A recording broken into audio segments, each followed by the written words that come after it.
Hey there, this is Matt Petrowski for ISO FileMaker Magazine. Afford me this opportunity to make a little bit of a public gripe to Claris and the choices that they make. Now, I don't have a problem with making this particular gripe. Maybe you actually enjoy new changes just for the sake of new changes, especially when you have an established developer base that has a mental model that really already knows how to use what's going on. It's sort of the same thing that Apple does when they decide to screw something over by some new designer coming in and saying, oh, we need to do this. My gripe is this. The new FileMaker 26 Smart Inspector is garbage. It's absolute garbage. Number one, it bypasses the fundamental thing that has been established for all of the developers who are currently working with FileMaker who have a mental model of how they work. Great. It may address the issues that your new user has, but let's take a look at what it actually does in terms of creating friction for the sake of some new flashy design surface. Over here in FileMaker 22, I have the ability to go into layout mode and I can scroll over and I have my 4 areas of what I am used to. When I select on this particular icon, I know that I can use Command 1, Command 2, Command 3, etc. With a quick Command 2, I'm looking at all of the themes that I can choose from. This is a visual inspection that gives me immediate feedback about what I have selected. I can say, you know what? I know what I want. It's in the ease, and it is the Form View checkbox right there. I click, and I'm on my way. I'm back into browse mode, and I go along my merry way. Beyond that, the utility that I had previously just completely went away, and I'll show you how. We'll go into layout mode. We'll select that same button again. I'm already in that remembered state, meaning it didn't switch and default to this particular tab. It stayed where I was, where I go back and forth. I had the selection right there, and the utility is simply this. Not only do I have a visual list of all of the different theme styles, but I can simply cycle through them with the arrow key. In other words, my action is just 1 or 2 keys on the keyboard. I go up, look at my ability to actually preview all of the different styles for this as I hunt if I didn't actually know what I wanted to get. But what did they decide to do? Put in the smart bar, and that created a lot of friction. Let's go look. All right, just a quick little interruption right here. You can already see what I have on screen, and you already know that I'm going to promote fmcloud.fm. Now, why am I promoting it?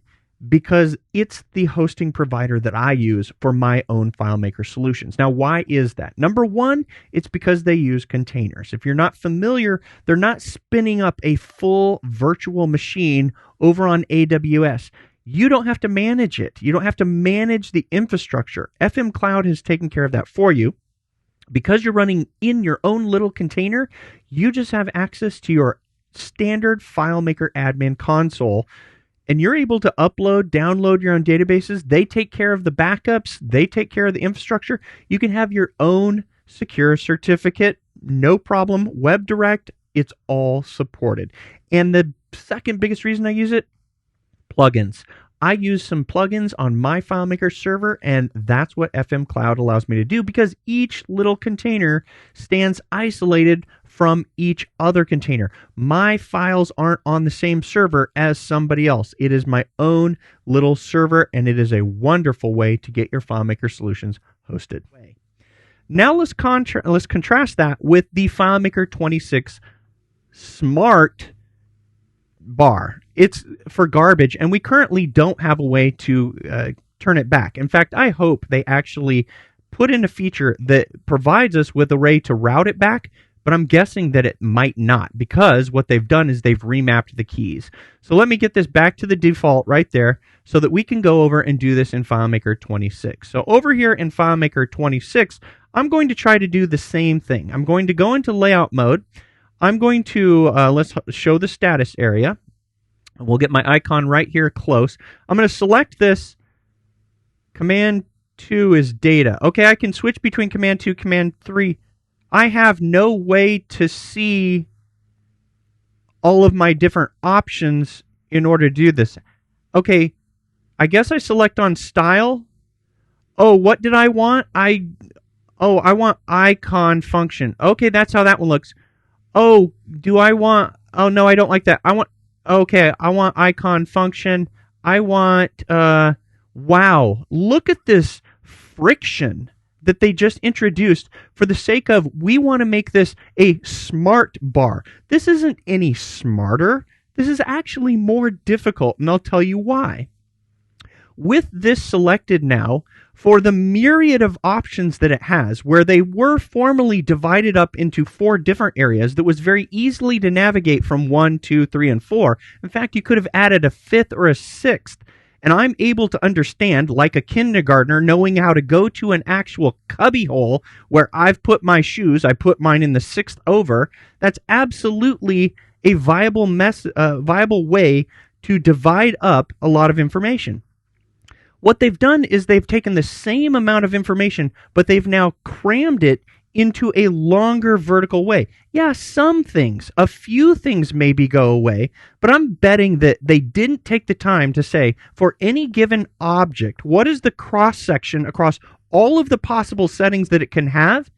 And if any given object already can receive 80% of what's covered in the actual inspector bar, they just screwed themselves. They basically made it difficult so that now you have to do an eternal scroll in order to get to the item that you want. Like, seriously, if I wanted to modify the theme aspect information, I had a quick keyboard shortcut of Command 3, and I was there, and I was editing what I wanted to do. Now, in order to edit this, you're telling me I have to scroll and basically go from, like, America all the way over to Egypt walking in order to ultimately get to what I want to get to in order to edit? Sorry. As the young kids are saying these days in their YouTube videos, this is a crash out. But Claris, this is wrong. It's the wrong direction. I'm sorry. You're going to say, you can give corporate speak all you want of, hey, there are users who love it. Okay, prove it. Show me the users that love this new smart bar and how you've actually gained an advantage with regards to developers being able to find things. On top of that, and this is completely aside the fact, yeah, I can be a little bit miffed about what's going on, but I have a new product, and you have new capabilities, Claris, that allow agentic processes to do all kinds of things. This actual button, which brings up my plugin, Agentic FM, coded into Agentic FM is a feature called Deep Links, where a user can actually say, I want to hide this field. How can I do it?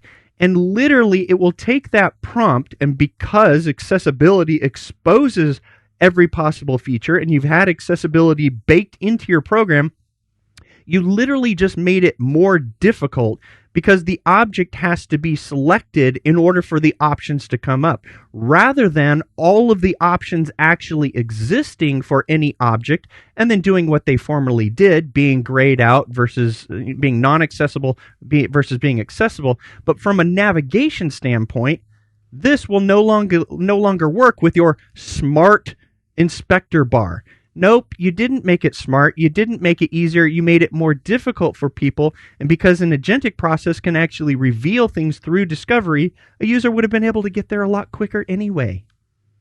Sorry for the crash out, but I'm seeing that other people are doing this type of stuff on the internet, and this is my feeling. This is how I feel about the environment. They're taking the time to do things in FileMaker that makes zero sense, and that's where they're choosing to spend their engineering effort. Now, when they are spending their engineering effort on something like a very valuable feature, like we go over here and we get, persistent data right there, talk about a freaking awesome solution. So for those of you that are watching this video that you like to say, oh, Matt's just a pessimist and he only wants to talk about the negative crap. Nope. I'm going to call the bad stuff out when it's bad, and I'm going to call the good stuff out when it's good. This is awesome, and this is garbage. That's just what I have to say.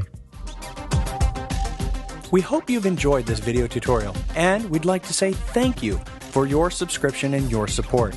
If you're not already a subscriber, head on over to www.filemakermagazine.com/subscribe for more information about the benefits of joining.